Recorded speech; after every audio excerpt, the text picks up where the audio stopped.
آخری ساعتوں کو سمیٹ رہا ہے۔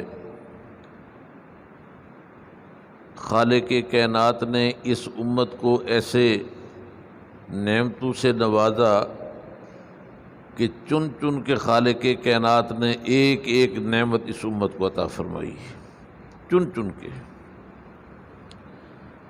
آپ جس نعمت پر غور کریں گے، رات جو آپ نے تلاوت سنی، بار بار اللہ رب العزت نے ارشاد فرمایا کہ میری کون کون سی نعمت کو جھٹلاؤ گے تم۔ بے شمار خالق کائنات نے نعمتیں عطا فرمائیں۔ فَإِن تَعُدُّوا نِعْمَتَ اللَّهِ لَا تُحْصُوهَا، اللہ فرماتے ہیں کہ میری نعمتوں کو اگر تم گننا چاہو تو گن نہیں سکتے۔ ان گنت نعمتیں، بے شمار نعمتیں، تمہارے انگلیاں گن گن کے تھک جائیں گی، تمہارے کیلکولیٹر ناکام ہو جائیں گے، تمہارے کمپیوٹر ناکام ہو جائیں گے، لیکن میری نعمتیں کم نہیں ہو سکتی۔ میری نعمتیں بے شمار۔ انسان صرف اپنے جسم پہ غور کرے، کیونکہ وقت مختصر ہے، اس لیے میں مختصر اشاروں میں بات کروں گا۔ اگر آپ توجہ کے ساتھ بیٹھیں گے تو انشاءاللہ فائدہ ہوگا۔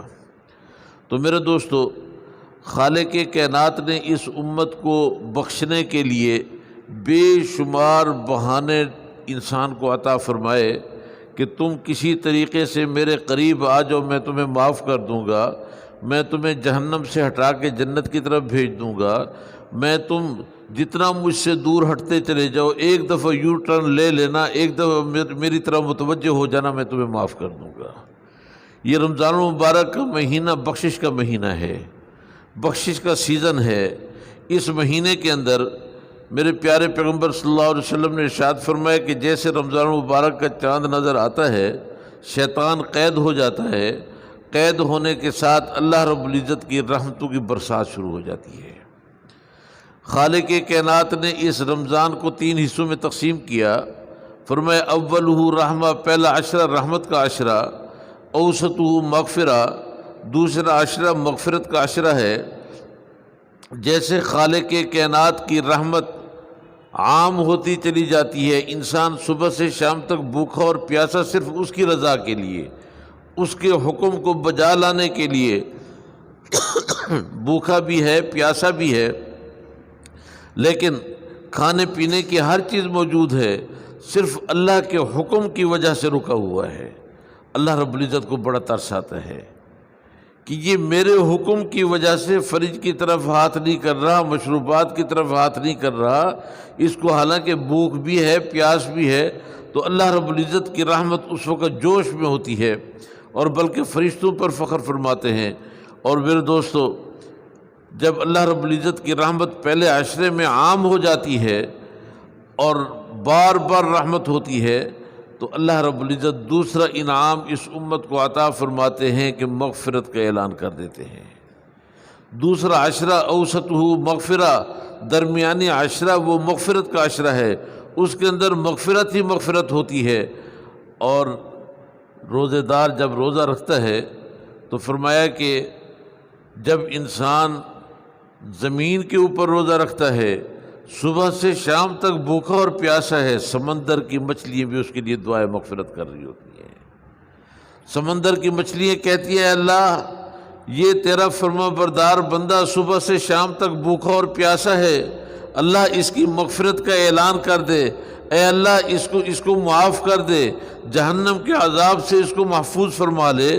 اب ذرا غور کریں کہ انسان بری مخلوق، مچھلیاں بحری مخلوق، اب بری اور بحری مخلوق کا آپس میں کوئی علاقہ نہیں، کوئی تناسب نہیں، لیکن اس کے باوجود چونکہ تو نے اپنے آپ کو اللہ کے تابع کیا، اسی وجہ سے خالق کائنات نے مخلوق کے دل کے اندر تیری محبت ڈال دی ہے۔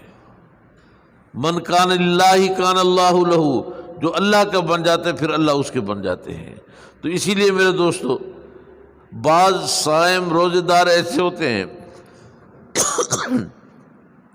میرے پیارے پیغمبر نے فرمایا، ذرا سینہ کھول کے بیٹھنا، بعض صائم روزے دار ایسے ہیں جنہوں نے صبح سے شام تک بھوکا اور پیاسا رہے، جنہوں نے پانی کے قریب قدم نہیں رکھا، کھانے کے قریب قدم نہیں رکھا، اپنے پیٹ کا روزہ رکھا، اللہ اکبر کبیرہ، اللہ کے پیارے پیغمبر فرماتے ہیں کہ روزہ ان کے منہ پہ مارا جاتا ہے، روزہ ان کے منہ پہ مارا جاتا ہے۔ وہ کیسا روزہ؟ فرمایا کہ جس نے صرف اپنے پیٹ کا روزہ تو رکھا لیکن آنکھ کا روزہ نہیں رکھا، کان کا روزہ نہیں رکھا، زبان کا روزہ نہیں رکھا، ہاتھ اور پاؤں کا روزہ نہیں رکھا، ایسے بندے کا روزہ قیامت کے دن منہ پہ مارا جائے گا۔ اب جب روزہ رکھنا ہی ہے، صبح سے شام تک بھوکا اور پیاسا رہنا ہے، تو پھر صرف پیٹ کا روزہ کیوں رکھیں؟ اپنی آنکھ کو گناہ سے بچائیں، اپنے کان کو گناہ سے بچائیں، اپنی زبان کو گناہ سے بچائیں، پھر دیکھیں کہ اللہ کی رحمت انسان کو کیسے اپنی لپیٹ میں لے لیتی ہے۔ تو اسی لیے میرے دوستو، یہ رمضان مبارک کا مہینہ ایسا مہینہ ہے کہ اس کے اندر خالق کائنات کی طرف سے رحمتیں بڑھتی ہیں، مغفرت کا اعلان ہوتا ہے، اور پھر فرمایا آخرہ عتق من النار، آخری عشرہ جہنم سے چھٹکارے کا عشرہ ہے۔ اس کے اندر، اس عشرے کے اندر خالق کائنات انسان کو جہنم سے چھٹکارا عطا فرماتے ہیں۔ لیکن میرے دوستو، خوش نصیب انسان جس کو اللہ رب العزت ایک گھونٹ پانی سے سیراب کر دیں، بد نصیب انسان وہ کو جو دریا کے کنارے پہ بیٹھا ہو اور بھوکا اور پیاسا بیٹھا ہو۔ میرے پیارے پیغمبر نے فرمایا کہ رمضان کا مہینہ بخشش کا مہینہ ہے، اس مہینے کے اندر خالق کائنات کی رحمت آسمان و دنیا پہ آ کے آواز دیتی ہے کوئی مجھ سے مانگنے والا میں عطا کروں، ہے بیمار جو مجھ سے صحت مانگے میں صحت عطا کروں، ہے کوئی ایسا آدمی جو کسی مشکل دلدل میں پھنسا ہوا ہو نکلنا چاہے میں اس کو نجات عطا کروں۔ اللہ کی رحمت آسمان و دنیا پہ آ کے آواز دیتی ہے۔ خوش نصیب لوگ وہ ہوتے ہیں جو اس وقت اپنا دامن پھیلا کے بیٹھے ہوتے ہیں۔ تو میرے دوستو، اس مہینے کے اندر جب اللہ رب العزت کی طرف سے رحمت عام ہے، بخشش عام ہے، جہنم سے چھٹکارا عام ہے، چند بد نصیب ایسے ہیں جو بخشش کے سیزن میں بھی ان کی بخشش نہیں ہوتی۔ اللہ تعالی ہم سب کو اس لسٹ سے محفوظ رکھے۔ وہ کون لوگ ہیں؟ فرمایا جنہوں نے اللہ کی ذات کے اندر، صفات کے اندر، کمالات کے اندر، جمالات کے اندر کسی کو شریک کیا۔ اللہ فرماتے ہیں میں قادر مطلق ہوں، جس کو چاہوں معاف کر دوں، لیکن یاد رکھنا میرا دستور یہ ہے، میرا قانون یہ ہے کہ میں کبھی مشرک کو معاف نہیں کروں گا جس نے میری ذات کے اندر، صفات کے اندر، کمالات کے اندر کسی کو شریک کیا، اس کی بخشش نہیں۔ میں جس کو چاہوں معاف کر دوں، میرا ہاتھ پکڑنے والا کوئی نہیں، مجھے روکنے ٹوکنے والا کوئی نہیں، قادر مطلق ہوں۔ اور دوسرا فرمایا کہ جو نشے کا عادی ہے، جب تک وہ توبہ نہ کر لے اس وقت تک اس کی معافی نہیں، اس کی مغفرت نہیں۔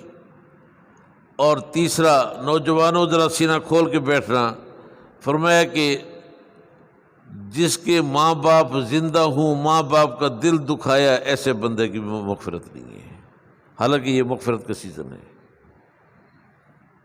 نوجوانوں، خالق کائنات نے اس امت کو ایک تحفہ عطا فرمایا کہ تمہاری اگر حج کرنے کی گنجائش نہیں تو پھر تم اپنے والدین کو محبت سے، عقیدت سے، پیار سے دیکھ لینا، تمہیں مقبول حج عمرہ کے ثواب اللہ رب العزت عطا فرمائیں گے۔ یہ خالق کائنات نے اس امت کو تحفہ عطا فرمایا۔ میرے دوستو، جنہوں نے والدین کا دل دکھایا، ایسے بندے کی بخشش نہیں، اور اس کے ساتھ جس دل کے اندر بغض ہوگا، حسد ہوگا، کینہ ہوگا، اس کی بخشش نہیں۔ یہ دل بنایا ہے خالق کائنات نے صرف اپنی محبت کے لیے۔ اس دل کو پاک رکھنا چاہیے، اس دل کو صاف رکھنا چاہیے، اس برتن کے اندر صرف اللہ کا نور ہی ہونا چاہیے۔ اور یہ یاد رکھیں کہ دو متضاد چیزیں بیک وقت ایک جگہ جمع نہیں ہو سکتی۔ ہم کلمہ گو ہیں، ہم مسلمان ہیں، لیکن ہم چاہتے ہیں کہ اس دل کے اندر دنیا کی محبت بھی ہو، اس دل کے اندر اللہ کی محبت بھی ہو، اس دل کے اندر اللہ کی محبت بھی ہو، اس دل کے اندر دنیا کی عظمت بھی ہو۔ میرے دوستو، یہ ممکن نہیں، ایک برتن کے اندر دو متضاد چیزیں جمع نہیں ہو سکتی۔ مثال کے طور پہ اندھیرا اور اجالا، اندھیرا اور روشنی یہ متضاد ہے۔ بیک وقت ہم چاہیں کہ ایک کمرے کے اندر بیک وقت تاریکی بھی ہو، اندھیرا بھی ہو، روشنی بھی ہو، یہ ممکن نہیں۔ روشنی آئے گی اندھیرا ختم، اندھیرا آئے گا روشنی ختم۔ آگ اور پانی متضاد ہیں، وہ ایک جگہ جمع نہیں ہو سکتے۔ ہم چاہیں کہ ایک برتن کے اندر انگارہ رکھیں اور اسی برتن کے اندر پانی بھی موجود ہو، یہ ممکن نہیں۔ اگر انگارہ موجود ہوگا، اس کے اندر پانی ڈالیں گے تو وہ انگارہ نہیں رہے گا، وہ کوئلہ بن جائے گا، وہ بجھ جائے گا، آگ ختم ہو جائے گی۔ تو دو متضاد چیزیں بیک وقت جمع نہیں ہو سکتی، تو پھر ہماری سوچ کیسی کہ اس دل کے اندر ایک برتن کے اندر اللہ کی محبت بھی ہو، دنیا کی محبت بھی ہو، اللہ کی عظمت بھی ہو، دنیا کی عظمت بھی ہو، یہ بھی ممکن نہیں۔ اسی لیے ہمیں فیصلہ کرنا ہوگا کہ اس دل کے اندر صرف اللہ کی محبت ہونی چاہیے، اللہ کے رسول کی محبت ہونی چاہیے، دین کی محبت ہونی چاہیے، شریعت کی محبت ہونی چاہیے، اس قرآن کی محبت ہونی چاہیے۔ جب دل کے اندر ایک ہی چیز ہوگی تو اللہ رب العزت اس کو اپنا گھر بنا لیں گے۔ میرے پیارے پیغمبر صلی اللہ علیہ وسلم فرماتے ہیں کہ اللہ فرماتے ہیں کہ مجھے اگر تم نے ڈھونڈنا ہو، نہ زمینوں پہ ڈھونڈو، نہ آسمانوں پہ ڈھونڈو، نہ بین السماء والارض کسی جگہ ڈھونڈو، اگر ڈھونڈنا ہے تو مومن بندے کے قلب میں ڈھونڈو، مومن کے دل میں۔ میں مومن کے دل میں بستا ہوں۔ اللہ اکبر کبیرہ۔ تو اسی لیے میرے دوستو، اس بخشش کے مہینے کے اندر ہمیں اللہ کے قریب ہونا چاہیے۔ اور پھر یہ ریہرسل ہے، اس کو ٹریننگ کہہ لیں کہ یہ ماہ رمضان المبارک میں یہ ہماری ٹریننگ ہے کہ رات کو نوافل پڑھتے ہیں، تو اسی طریقے سے 11 مہینے ہم نے نوافل پڑھنی ہے۔ جیسے اللہ رب العزت صبح سحری کے ٹائم میں اٹھا دیتے ہیں، سحری کے ٹائم میں اٹھ کے اپنی جبین کو اللہ کے دربار میں جھکاتے ہیں، تو تہجد کی باقاعدگی رکھنی ہے۔ تہجد سے انسان اللہ کے قریب ہو جاتا ہے۔ میرے پیارے پیغمبر صلی اللہ علیہ وسلم تہجد کا آپ صلی اللہ علیہ وسلم کا معمول تھا۔ صحابہ کرام کہتے ہیں کہ ہمیں یقین ہو رہا تھا جہاں 5 نمازیں فرض ہیں ہمارے اوپر، اسی طرح کہیں چھٹی تہجد فرض نہ ہو جائے۔ اتنا میرے پیارے پیغمبر صلی اللہ علیہ وسلم اس کی پابندی فرماتے تھے۔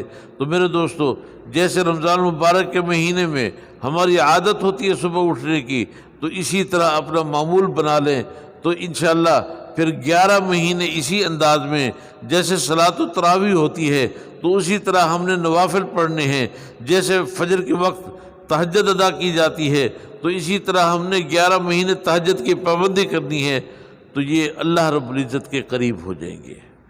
پھر اس سے رمضان کا مہینہ بھی ہم سے راضی ہو جائے گا اور اللہ کا قرآن بھی ہم سے راضی ہو جائے گا۔ یہ وقت نہیں، ورنہ میں عرض کرتا کہ رمضان اور قرآن کی آپس میں کیا نسبت ہے، لیکن یہ یاد رکھو کہ میرے پیارے پیغمبر صلی اللہ علیہ وسلم نے ارشاد فرمایا کہ قیامت کے دن 2 ایسے جھگڑالو اللہ کے سامنے پیش ہوں گے، جب تک اس جہنمی بندے کو جس پر جہنم واجب ہو چکی ہوگی، جب تک اس کو جنت میں داخل نہیں کرائیں گے پیچھے نہیں ہٹیں گے۔ اب انسان کی عقل، سوچ، فہم و فراست کا تقاضا یہ ہے کہ جہاں اللہ رب العزت کی آواز آئے گی للہ الواحد القہار، جہاں اللہ رب العزت اپنی اس صفت کو اجاگر کریں گے، وہاں سارے لوگوں پر لرزہ طاری ہوگا، سر سے لے کر پاؤں تک پسینے سے شرابور ہوں گے، تو وہاں کون ہوگا جو اللہ کے سامنے جھگڑا کرے؟ لیکن یہ یاد رکھنا کہ جو میرے پیارے پیغمبر صلی اللہ علیہ وسلم کے لب مبارک سے بات نکلی ہے وہ حق اور سچ ہے، اس پر ہمیں یقین رکھنا ہوگا۔ دنیا ادھر کی ادھر ہو جائے، لیکن یہ یاد رکھنا زمین آسمان کی طرف چلی جائے، آسمان زمین کی طرف آ جائے، لیکن جو میرے پیارے پیغمبر نے 1500 سال پہلے ارشاد فرمایا تھا وہ حق اور سچ ہے۔ میرے پیارے پیغمبر نے فرمایا کہ 2 جھگڑالو اللہ کے سامنے پیش ہوں گے، جب تک اس کو جنت میں داخل نہیں کرائیں گے پیچھے نہیں ہٹیں گے۔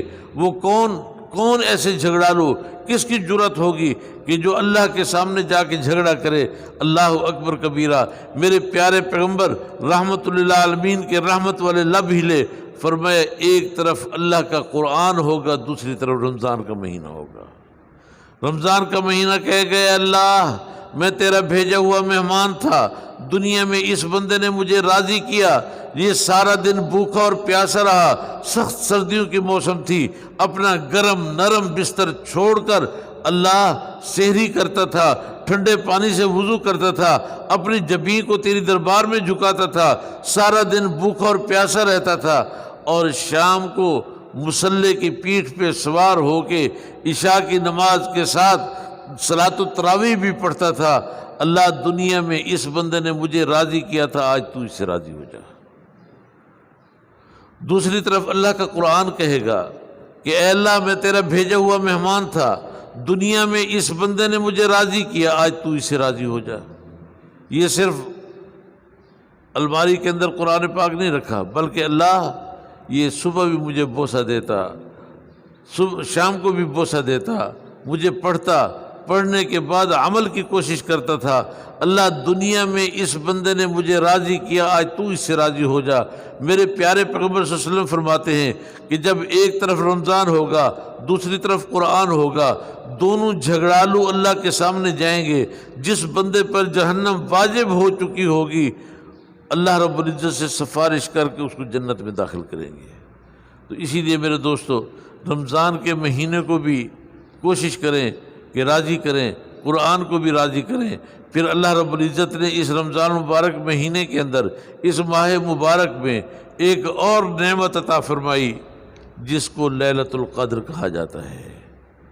لیلۃ القدر ایسی نعمت ہے، ایسی نعمت کہ جس نے لیلۃ القدر کو پا لیا اس نے گویا کہ 83 سال 4 مہینے سے بڑھ کر عبادت کر لی۔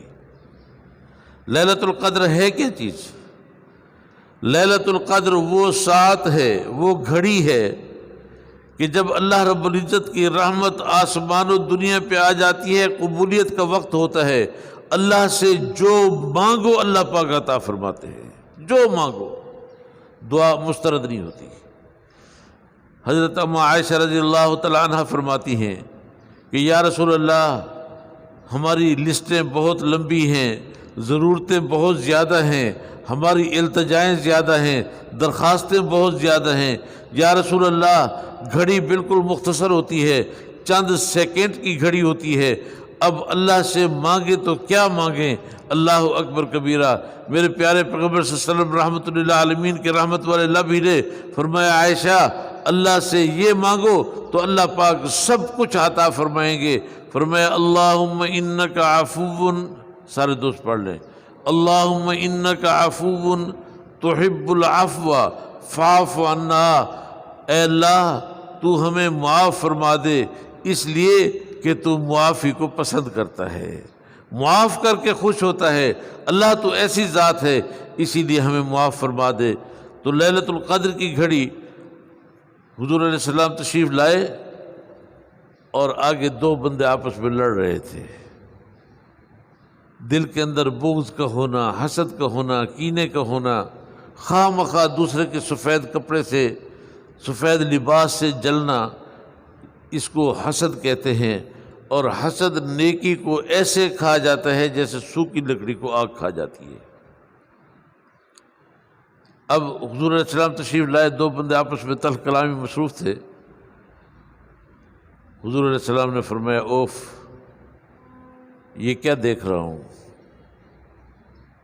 میں تمہیں ایک ایسی نعمت دینے آ رہا تھا کہ تمہیں بتانے آ رہا تھا کہ لیلۃ القدر اس گھڑی میں ہے، اس وقت میں ہے، تمہاری لڑائی کی وجہ سے اللہ رب العزت نے مجھ سے یہ علم اٹھا لیا ہے، ورنہ ہمیں پتہ ہوتا کہ 23 کی رات کو، 25 کی رات کو، 27 کی رات کو، فلاں رات کو لیلۃ القدر ہے۔ اب فرمایا کہ پورے سال بھر میں ڈھونڈو، پھر رمضان میں ڈھونڈو، رمضان میں پھر تاک راتوں میں ڈھونڈو، اور تاک راتوں میں خاص طور پہ پھر آخری عشرے میں ڈھونڈو۔ تو اسی لیے میرے دوستو اس میں اللہ رب العزت کے انعامات کی بارش ہوتی ہے۔ اور پھر کسی نے مانگا کہ اللہ مجھے مربع عطا فرما، کسی نے مانگا اللہ مجھے پیسہ عطا فرما، کسی نے مانگا کہ اللہ میری تجارت بڑھا دے، ایک دکان تھی 2 کر دے، کسی نے کروڑوں روپے مانگے۔ تو میرے دوستو ایک بندہ بیٹھا ہے صوفی صاحب جو قرآن پاک کی تلاوت کر رہا ہے، لیلۃ القدر کی گھڑی ہے، اللہ کی رحمت بٹ رہی ہے، دنیا اپنا اپنا حصہ مانگ رہی ہے۔ جو بندہ اللہ کی پاک کلام کی تلاوت میں مصروف ہے، اللہ کے ذکر میں مصروف ہے، جو دنیا نہیں مانگ رہا کہ اللہ کروڑوں عطا فرما، 1 مل ہے 2 کر دے، وہ اللہ کو مانگ رہے ہیں۔ اللہ فرماتے ہیں جو پوری دنیا میں انعامات بٹ رہے ہیں، اللہ اس کو اے میرے فرشتے پوری دنیا کے اندر جو انعامات بٹ رہے ہیں سارے اس کو بھی عطا کر دو۔ تو اسی لیے میرے دوستو اللہ سے مانگیں، بھرپور طریقے سے مانگیں، اللہ ہمیں ہماری بخشش فرما دے۔ اللہ رب العزت شیخ الحدیث حضرت مولانا فیض اللہ آزاد صاحب کی قبر پر کروڑ رحمت نازل فرمائے۔ ہم نے بھی ایک دن چلے جانا ہے، وہ اپنا وقت پورا کر کے چلے گئے، آپ کے اس علاقے کی خدمت کی، دین کی خدمت کی، ہمیں ایک راستہ دکھایا۔ اللہ رب العزت ان کے قبر پر کروڑ رحمت نازل فرمائے۔ اللہ پاک حضرت مولانا فضل الرحمان صاحب کو دن دگنی رات چگنی ترقی عطا فرمائے، ان کی توفیقات کے اندر اور اضافہ فرمائے۔ اللہ پاک اس ادارے کو دن دگنی رات چگنی ترقی عطا فرمائے۔ پوری دنیا کے اندر جتنے دین کے ادارے چل رہے ہیں اللہ پاک ان کو بھی دن دگنی رات چگنی ترقی عطا فرمائے۔ وآخر دعوانا الحمدللہ رب العالمین۔ اللہم صلی علی